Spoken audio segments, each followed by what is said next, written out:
You are watching Leicester Till I Die TV.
Watch us on YouTube. Listen on your favourite podcast platform. Or ask your smart speaker To play the podcast Leicester Till I Die.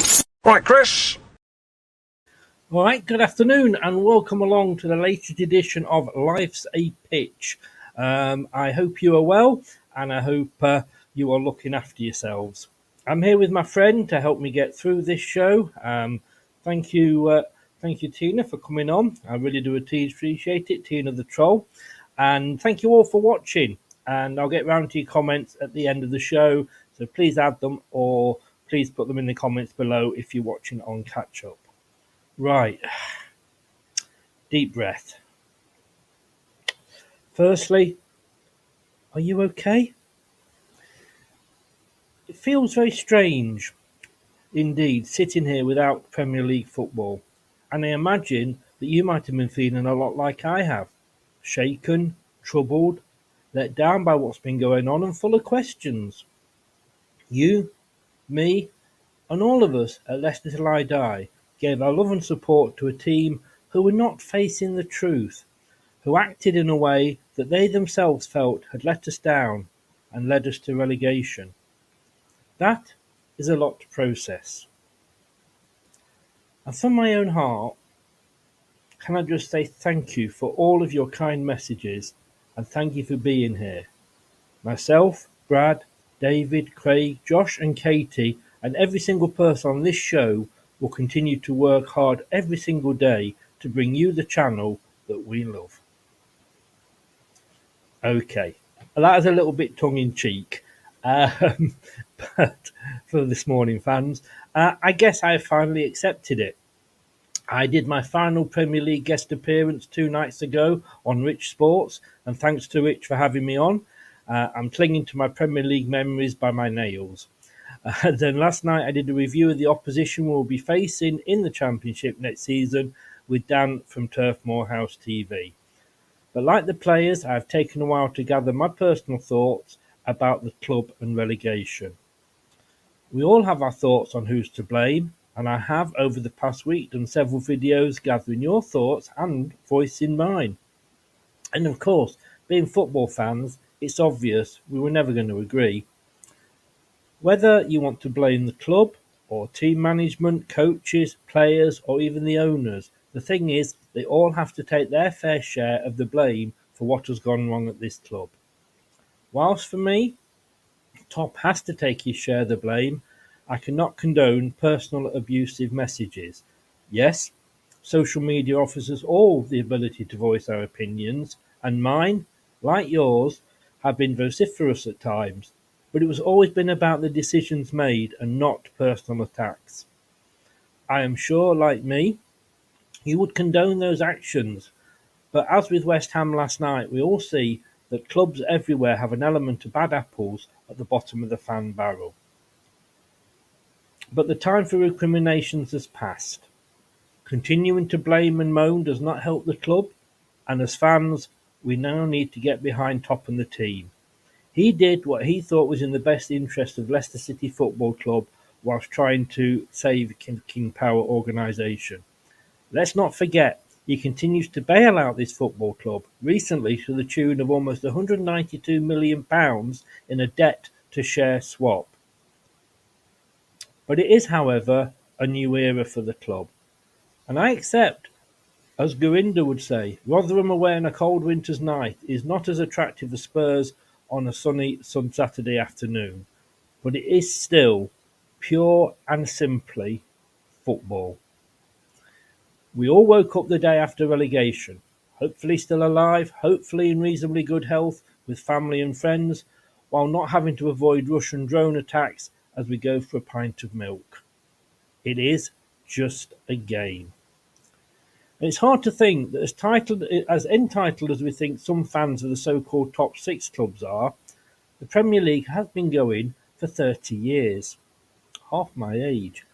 So some of honest. So some of those fans of teams like Man United, Arsenal, Chelsea, etc., don't know anything but success and the glamour that the Premier League has brought. Excuse me. And let's be honest, the success we have known since King Power took over means the same for some of our younger fans. Ex-England managers taking charge, great escapes, Premier League champions, quarter-final Champions League qualifiers, two top five finishes, back-to-back European campaigns, FA Cup winners, finally, and of course, English Super Cup winners.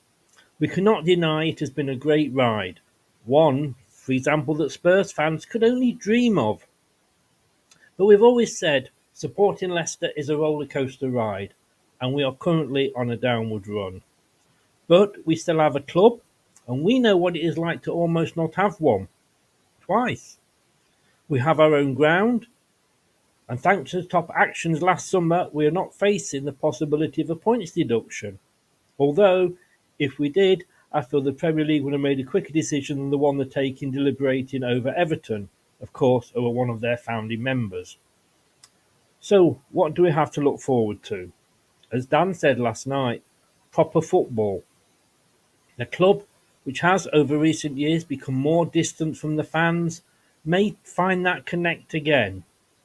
There's going to be no VAR, so we can go back to blaming the referees. But we'll have Saturday 3 p.m. kickoffs. And hopefully, we'll actually win a few games as well.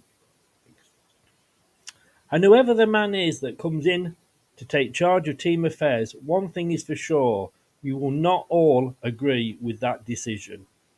But we all need to get behind Top and the man he feels is right to lead us into our next stage of history. Some players will leave, some will stay. Now is not the time to look at individuals. We've already done that, but we must remember that to players and managers, it is just a job. They move on just like we do in our own lives. But we can change our partner if we fall out of love. Our kids grow up and forge their own lives, and we see less and less of them until they have grandchildren and want babysitters, of course. But one thing that never changes is the love and support that we have for our football team, Leicester City. We will still be here next season, just as we have been, not only during the Premier years, but the relegations, playoff heartbreaks, third-tier season, and the times of administration.